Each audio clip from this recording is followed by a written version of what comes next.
ተመልሰናል ተመልካቾች በዚሁ የምናልፈው ለአሚኮ አቦል ዜናችን ወደ ተያዙ የአጀንዳ ዘገባዎቻችን ይሆናል። አጀንዳችን ትኩረት የሚያደርገው የአሁኑን የክልሉን የሰላም ሁኔታ እየተመለከተ ነው የሚሆነው። በድጋሚ አብራችን ቆዩ። ሰላም ከሌሎች የሚጠበቅ ሳይሆን በእጃችን ያለና የምንጠብቀው ሀብታችን ነው ሲሉ የቡልጋ ከተማ ነዋሪዎች ገለጹ።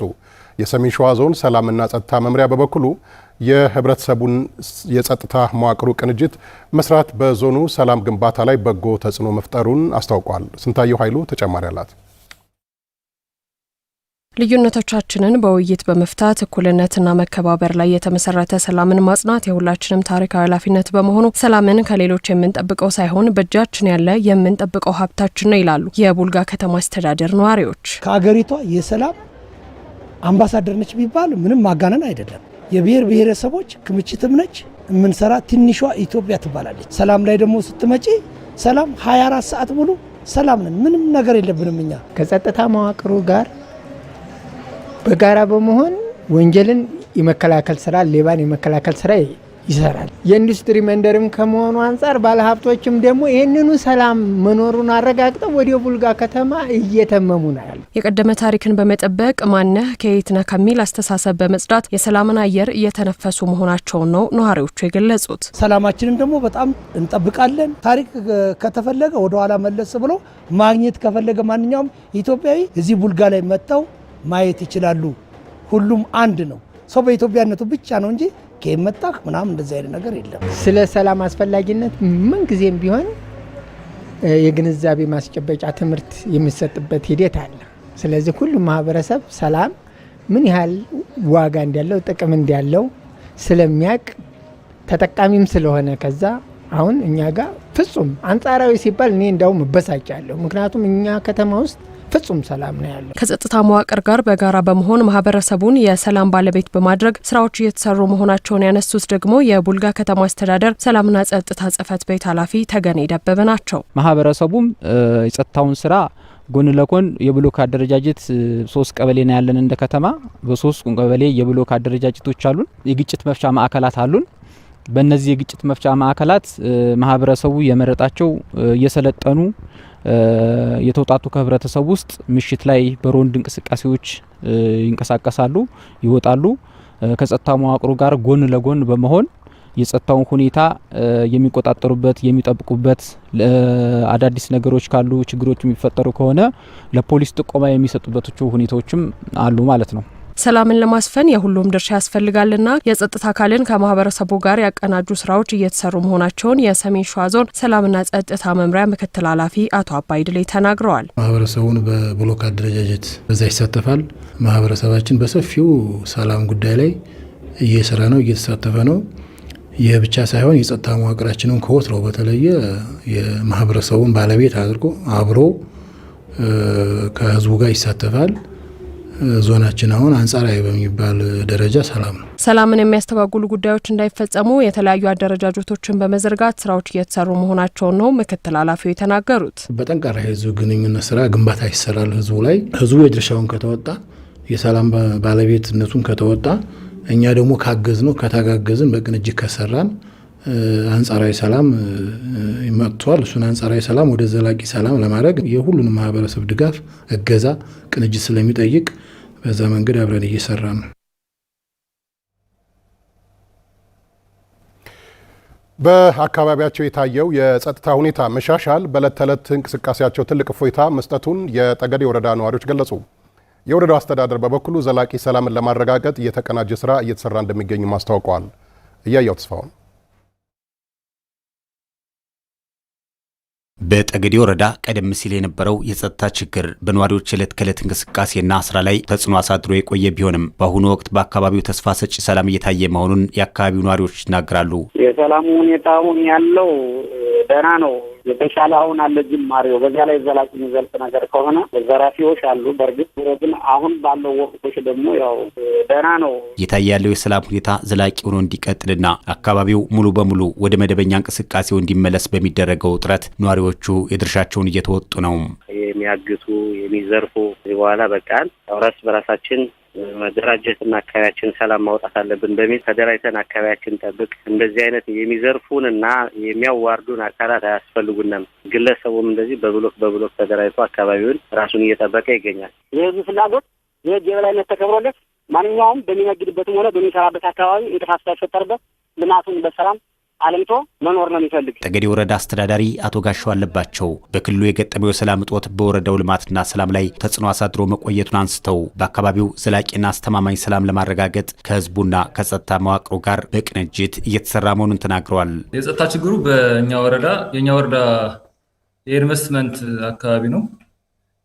ሰሊጥ፣ አኩሪ አተር፣ ማሾ እና ሌሎችም ለውጭ ገበያ የሚቀርቡ ምርቶች የሚመረቱበት አካባቢ ነው። ያ እንደመሆኑ መጠን በርካታ ባለሀብቶች በክልል ኢንቨስትመንት ወስደው ኢንቨስት እያደረጉ ነበረ። ስለዚህ በኢንቨስትመንት መጠኑ ፍሰትና ጥራት ላይ ችግር አሳድሯል።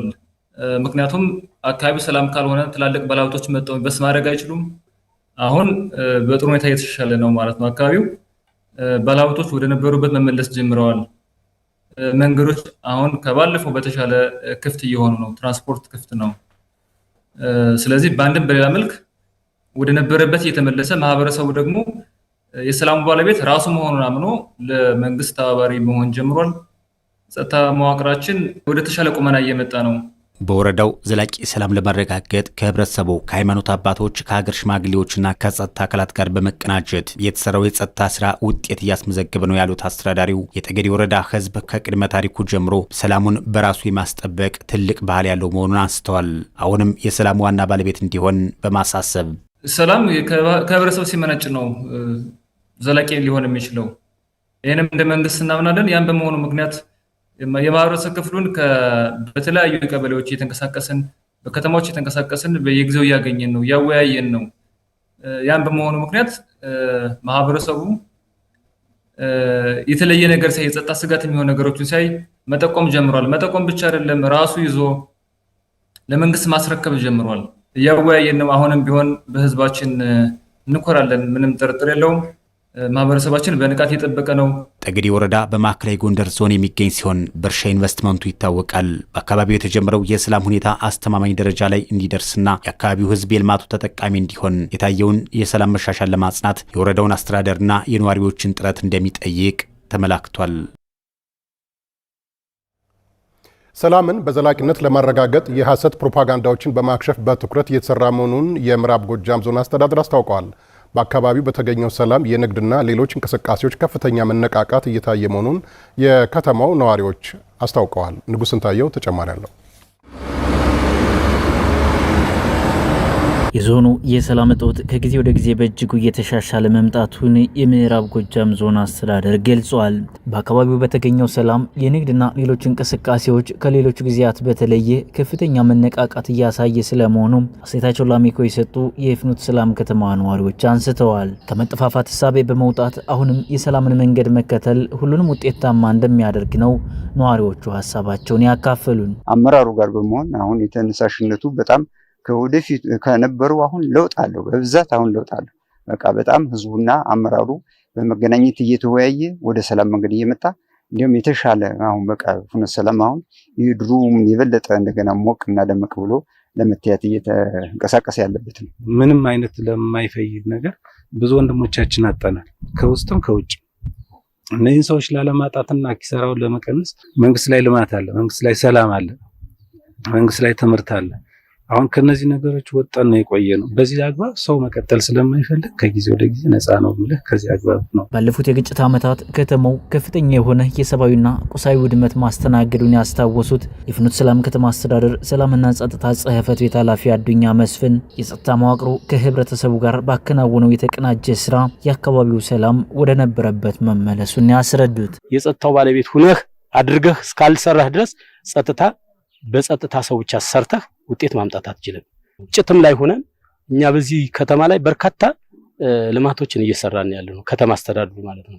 ከመከላከያ ጋር በመቀናጀትና ከተለያዩ የጸጥታ መዋቅሮች ጋር በመቀናጀት ከተማችን ብቻ አይደለም አጎራባች ወረዳዎችንም ጭምር እየተጋገዝነ ስራ እየሰራንበት ያለበት ሁኔታ ነው ያለው። የምዕራብ ጎጃም ዞን ዋና አስተዳዳሪ እድሜ ያለማንተነህ በደጋማ የገጠር አካባቢዎች የሀገር መከላከያ ሰራዊትና የአካባቢው የጸጥታ ኃይል በመቀናጀት ባካሄዱት የህግ ማስከበር ስራ አመርቂ ውጤት መመዝገቡን ገልጸዋል። ከፍተኛ የሆነ የፕሮፓጋንዳ ስራ ጠላት ይሰራበት የነበረው ከዋሸራ ጀምሮ ልጀንጉስ፣ ጫት ዋርካ፣ አርብ ገበያ፣ ሐሙስ ገበያ የሚባሉት እስከ ጣመ ድረስ ያለው አካባቢ እንዲሁም ደግሞ በጮቄ አካባቢ አዋሳኝ የምዕራብ ጎጃም ንዑስ ከተሞች አሁን ባለው ሁኔታ የኛ የጸጥታ ኃይል እንደፈለገ የሚንቀሳቀስበት ህዝብ የሚያዋይበት ሁኔታ ነው ያለ ማለት ነው። በዞን ያለው አሁናዊ የሰላም አየርና የልማት እንቅስቃሴ የሚሰራጩ የሐሰት ፕሮፓጋንዳዎችን የሚያከሽፍ መሆኑን ጠቁመው አሁንም ለሰላማዊ አማራጮች ቅድሚያ በመስጠት እንደሚሰሩ አብራርተዋል።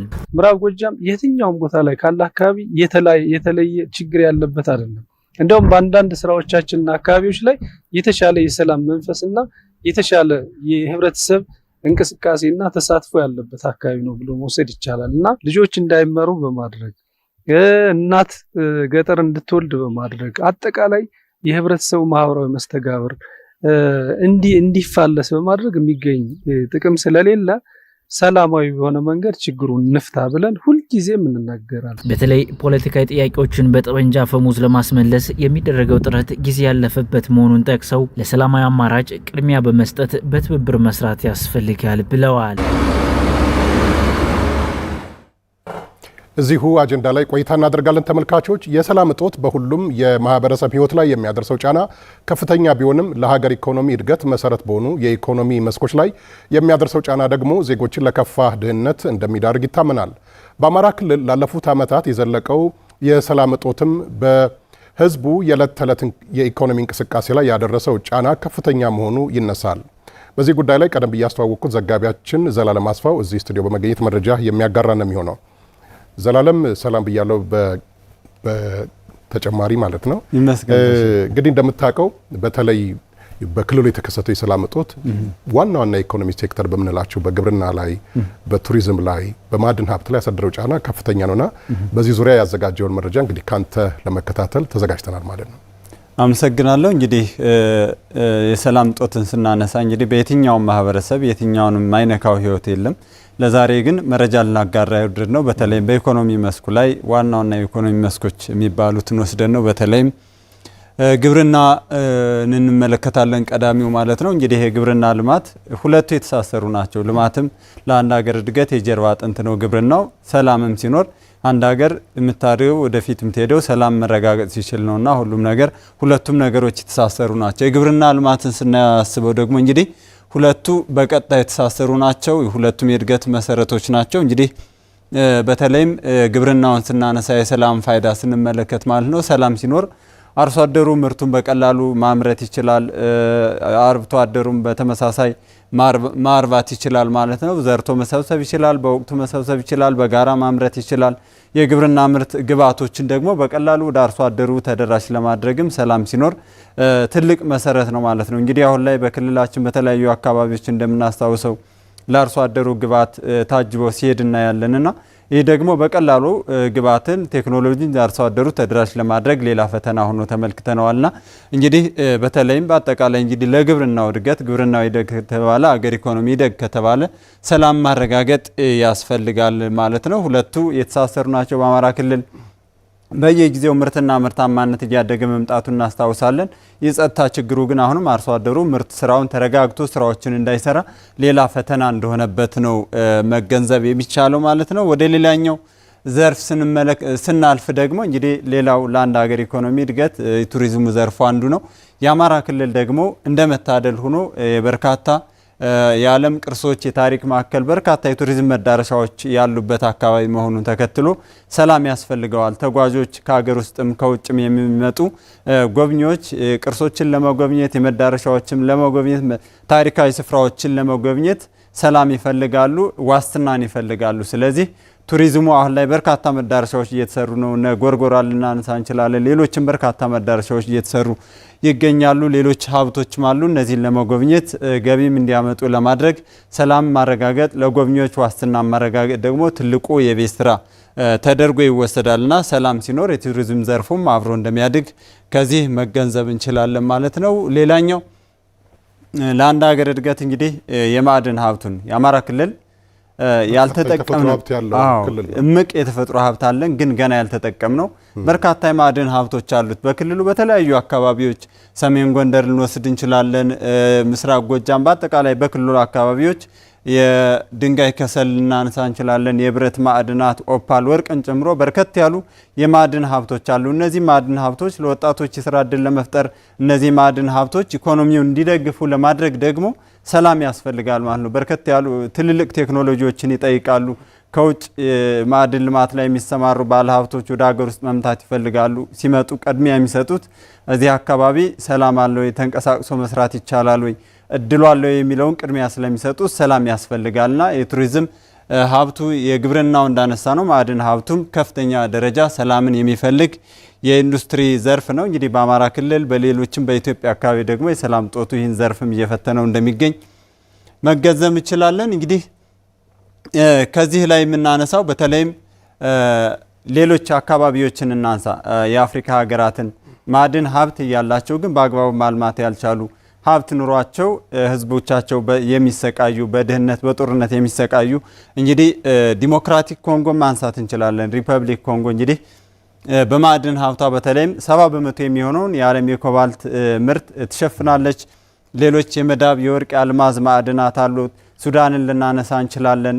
ጎረቤታችን ሱዳን የወርቅ ከፍተኛ የሆነ የብረት ማዕድን ያላት አካባቢ ናት። ማዕከላዊ አፍሪካን ልናነሳ እንችላለን። በእነዚህ አካባቢዎች ይህ ሀብት አላቸው። በግጭት ምክንያት ግን ሀብት እያለ ንብረት እያለ የተፈጥሮ ሀብቱ እያላቸው በሀብት ላይ ቁጭ ብለው እርስ በርስ የሚሰቃዩ ሀብታቸውን በኮንትሮባንድ ህገወጥ በሆነ መንገድ የሚባክንበት የአፍሪካ አካባቢ እንደሆነ እንረዳለን። ስለዚህ የኛ ሀገር ኢትዮጵያም ከነዚህ ሀገራት መምረጥ ነው። ዲሞክራቲክ ኮንጎ መሆን ነው፣ ሱዳንም መሆን ነው የሚያስፈልገን ወይስ ሰላምን እያመጣን ሰላምን እያረጋገጠን ሀብታችን በአግባቡ መጠቀም ነው የሚለውን በግጭት ውስጥ የገቡ ኃይሎች ሁሉም ተፋላሚ ኃይሎች ቆም ብለው እነዚህ ሀብት አለን፣ ይህን ሀብት ደግሞ አልምቶ መጠቀም ያስፈልጋል፣ ሀብቱን አልምቶ ለመጠቀም ደግሞ ሰላም ያስፈልጋል የሚለውን በመገንዘብ ለሰላም ቅድሚያ መስጠት ያስፈልጋል ማለት ነው። እንግዲህ በአጠቃላይ ስንመለከት እነዚህን ልማቶች ለማሳካት ለማሳደግ አለመግባባቶችን በውይይት መፍታት ያስፈልጋል። ግጭት ሊኖር ይችላል፣ በየትኛውም መንገድ ልዩነት ሊኖር ይችላል። እነዚህን ልዩነቶች በመግባባት መፍታት ያስፈልጋል። መደማመጥ፣ ይቅር ባይነትን ማጎልበት ያስፈልጋል። ካለፉት የጥፋት መንገዶችን መማር ያስፈልጋል። እንግዲህ ማርቲን ሉተር ኪንግ ጨለማን ጨለማ አያጠፋውም፣ ጨለማን የሚያጠፋው ብርሃን ነው። ግጭትንም ጥላቻንም በጥላቻ እናጠፋም። ጥላቻን ግጭትን ማጥፋት የምንችለው በፍቅር በይቅር ባይነት ነው እንዳለው ሁሉ ለሁሉም ነገር መሰረቱ ሰላም በመሆኑ ልማትንም ለማረጋገጥ ሰላምን ማምጣት ያስፈልጋል ማለት ነው። ለዛሬ በዚህ ጉዳይ ያዝኩት መረጃ ይህን ነው መስለው። ዘጋቢያችን ዘላለም አስፋው ለአደረስከና ጠር ያለ መረጃ በጣም አመሰግናለሁ። ከዚሁ አጀንዳ ሳንወጣ የክልሉን ሰላም ለማስከበር ከቀጠናዊ ሁኔታዎችና የሀገር ሉዓላዊነትን የማስጠበቅ ተልዕኮዎች ጋር በማቀናጀት የተሰራ መሆኑን የአማራ ክልል ሰላምና ጸጥታ ቢሮ አስታወቀ። የክልሉን ሰላም ማስጠበቅ የሚችል ጠንካራ የጸጥታ መዋቅር እየተገነባ መሆኑንም ቢሮ ኃላፊው ዶክተር እሸቱ የሱፍ ገልጸዋል። አብዮት ከፋለ ባለፉት ተከታታይ ዓመታት በአማራ ክልል ተከስቶ የቆየው የሰላም እጦት ካስከተለው ሰብአዊና ቁሳዊ ውድመት ባለፈ ለሀገርና ሕዝብ እድገት መሰረታዊ የሆኑ የልማትና የመልካም አስተዳደር ተግባራትን በማስተጓጎል የክልሉን ሕዝብ ለውስብስብ ችግሮችና ማህበራዊ ረፍት ማጣት ዳርጎታል። ችግሩን በዘላቂነት ለመፍታት ሰላማዊ አማራጮችን መዘርጋትን ጨምሮ የተቀናጀ የሰላም ማስከበር ስራ እየተሰራ በመሆኑ የክልሉ ሰላም አንጻራዊ መሻሻል እያሳየ ነው ይላሉ የአማራ ክልል ሰላምና ጸጥታ ቢሮ ኃላፊ ዶክተር እሸቱ የሱፍ። ህግ የማስከበር ሁኔታችንን በሚመለከት ከፍተኛ የሆነ ለውጥ የሚታይበት ነው። ለነዚህ በርካታ ማሳያዎች አሉ። ከዚህ በፊት የጽንፈኛ ቡድኑ ብዙ ከተሞችን፣ ብዙ ወረዳዎችን፣ ብዙ ቀበሌዎችን ይዞ ነበር። አሁን ከተሞች የያዛቸው ትልልቅ ከተሞች የሉ፣ የያዛቸው ወረዳዎችም የሉም። አሁን የያዛቸውንም ትልልቅ መስመሮች ለቋል፣ ወረዳዎችንም ለቋል፣ ከተሞችንም ለቋል። ከያዛቸው ወረዳዎች ወደ ምሽግ ነው፣ ወደ ጫካ ነው የገባው። ህብረተሰቡ ጋር ያለው ግንኙነት ከዚህ በፊት በተሳሳተ መንገድ ይሰራ ስለነበር ህብረተሰቡ ጋር ያለው ግንኙነት ተበጥሷል። አሁን በህብረተሰቡ ላይ ጉዳት መድረሱን ህዝቡ ተገንዝቧል። ኑሬን አወሳሰብክብኝ ብሏል። የኑሮ ውድነት ጨመርክብኝ ብሏል። የጀመርኳቸውን ልማቶች እንዳላጠናቀቅ አድርገኛል ብሏል። ልጆችን ከትምህርት ቤት አስቆመህብኛል ብሏል። የሕክምና አገልግሎት በአግባቡ እንዳላገኝ ተጽዕኖ ፈጥረህብኛል ብሏል። መንግስት ማዳበሪያ ወደ አካባቢ አምጥቶ ምርታማነቴን እንዳልጨምር አድርገኸኛል ብሏል። በዚህም በሰላማዊ ሰልፍ ገልጿል። የክልሉን ሰላም በዘላቂነት ለማስጠበቅ የሚያስችል ጠንካራ የጸጥታ መዋቅር ግንባታ እየተሰራ መሆኑንም ቢሮ ኃላፊው ገልጸዋል። የክልሉን ጸጥታ በራሱ ማስከበር የሚችል መዋቅር ተዋግቶ ማሸነፍ የሚችል መዋቅር እየገነባን ነው። ሰላም አስከባሪ ብቻውን አሁን ይዋጋል። ሰላም አስከባሪ ወረዳዎችን ነጻ ያወጣል፣ ቀበሌዎችን ነጻ ያወጣል። ከአድማ መከላከል ጋር ሲቀላቀል ደግሞ ብዙ ስራ ይሰራል። ስለዚህ በራሳችን አቅም የክልሉን የህግ የበላይነት ለማስከበር የሚያስችለን የመመልመል የማሰልጠን እና ግዳጅ ሰጥቶ የማዋጋት ሁኔታዎች ከጊዜ ጊዜ እያደጉ መጥተዋል ማለት እንችላለን እና በራሳችን አቅም ህግ የማስከበርና የህግ ሉዓላዊነትን የማስከበር ሁኔታዎች እየተሻሻሉ መጥተዋል ማለት እንችላለን። የክልሉን ሰላም፣ ቀጣናዊ ሁኔታዎችና የሀገር ሉዓላዊነት ማስከበር ተግባራትን ግምት ውስጥ ባስገባ መልኩ እንደሚሰራም ዶክተር እሸቱ የሱፍ አብራርተዋል። የህግ ማስከበሩን በተመለከተ የጀመርናቸዋል። አሁን ኃይል የመሰብሰብ እኛ የህግ ማስከበር የምንለው የውስጥ ግጭቱን በተመለከተ በራሱ ጊዜ ሊቆም እንደሚችል መገመት እንችላለን። ሩቅ መሻገር አይችልም። ሩቅ ሽፍቶች ሊበጠብጡን ይችላሉ። ሽፍቶች ጊዜ ሊወስዱብን ይችላሉ። ግጭቱ ግን ከዚህ በኋላ ረጅም ጊዜ ይሄዳል የሚል እምነት የለኝም። ረጅም ጊዜ የማይላቀቀን ነገር ይኖራል ብዬ የምገምተው በራሴ ሀሳብ የጥላቶቻችን ሁኔታ ነው። የኤርትራ ሁኔታ ጊዜ ሊወስድብን ይችላል። የሱዳን እና የግብፅ ሁኔታ ሊወስድብን ይችላል። ያሁኑን ነገር ብናበርደው ሌላ ይፈለፍላሉ። ከትርምስ እንዳንወጣ ያደርጋሉ። ይሄኛም ብንቋጨው ሌላ ያልተቋጨ አጀንዳ ያመጣሉ። በዛ ሐሳብ ሰው ይመለምላሉ። በዛ ሐሳብ ሰው ያደራጃሉ። ለዚህ እንዲያገለግለን እኛ ጠንካራ የጸጥታ መዋቅር እየገነባን ነው። መከላከያችን እንዲጠነክር ዘመናዊ እንዲሆን፣ የክልሉ ፖሊስ ጠንካራ እንዲሆን ዘመናዊ እንዲሆን፣ የክልሉ ሰላም አስከባሪ ጠንካራ እንዲሆን ዘመናዊ እንዲሆን ስልጠናዎች እንሰጣለን። ይሄ ለሉዓላዊነታችን ለማስከበር የምናደርገው ዝግጅት ነው። አንዳንድ ሚዲያዎች የሚያራግቡታል። ወደ ጦርነት ሊያስገባህ ነው እንዲህ ነው የሚሉታል እና አገር ሉዓላዊነትን ለማስጠበቅ ሰራዊት ሳናዘጋጅ ይሆናል። የአገር ሉዓላዊነት መጠበቅ የኔም የሁላችንም ነው። የአገር ሉዓላዊነትን ለማስከበር የሚያስፈልገውን ዋጋ እንከፍላለን። ስለዚህ አገራችን የምትደፈር መሆን ብቻ ሳይሆን ክልላችንም የማይሞከር ለጡንቸኛ የማይመች ክልል እናደርጋለን። ለጡንቸኛ የማይመች ለህገ ወጥ ቡድን የማይመች ክልል ማድረግ አለብን። ይሄን ለመስራት በጣም ዝግጅት እያደረግን ነው። ምልመላ እያካሄድን ነው። ስልጠናም እንሰጣለን። ከስልጠና በኋላ ስምሪት እንሰጣለን።